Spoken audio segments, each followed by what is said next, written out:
I decided also with this challenge to try not to weigh myself all the time. I'm really trying to go off of how I feel.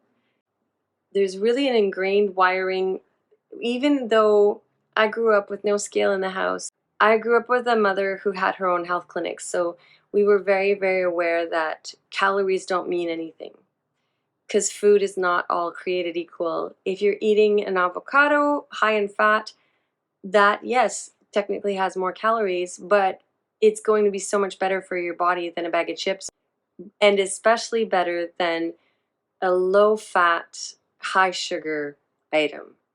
I've been noticing that a lot of women who are trying to do this are unintentionally completely undereating. They're undereating, especially in terms of fat content, which is where all the energy comes from.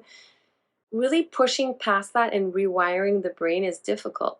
Like even now, I'm seeing that like my ribs are sticking out too much. Like I can see here, I don't quite have the skin and fat coverage, the muscle coverage that I want to have. And despite that, there's this little voice in my head that's like, ooh, maybe you've had enough. I obviously haven't had enough because it still tastes good. I still am hungry.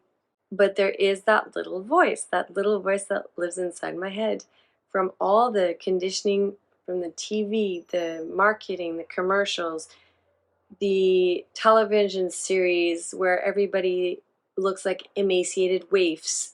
There's also the magazine covers. And even when you don't buy or read the magazines, every time you walk by a newsstand, a corner store, if you go in there, you're walking past the rack of magazines, and that rack of magazines just illustrates people like, ugh, I saw the cover when I went for my groceries. I saw the cover of a 58-year-old actress who they've airbrushed and photoshopped so that she has 0 lines on her forehead.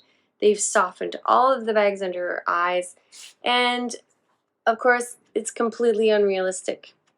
There's no way in heck, unless I go under the knife, that I'm going to look like that when I'm 58. So there's all this pressure, and it's really hitting me like how much I grew up not thinking about calories, eating whatever I wanted, having the luxury of genetically having 2 thinner parents. Even with that, that voice in my head is going like, yeah, you want to gain weight, but make sure it's not too much. The only thing that is really helping me right now with this way of eating, that one of the family mantras that we kept hearing my mom repeat over and over again over the years was, you can't get fat on fat. Eat as much fat as you want. If you are getting fat, stay away from the carbohydrates and the sugar. So thank God, because yeah, I'm finding to have my energy levels up, I do need to eat a lot of fat.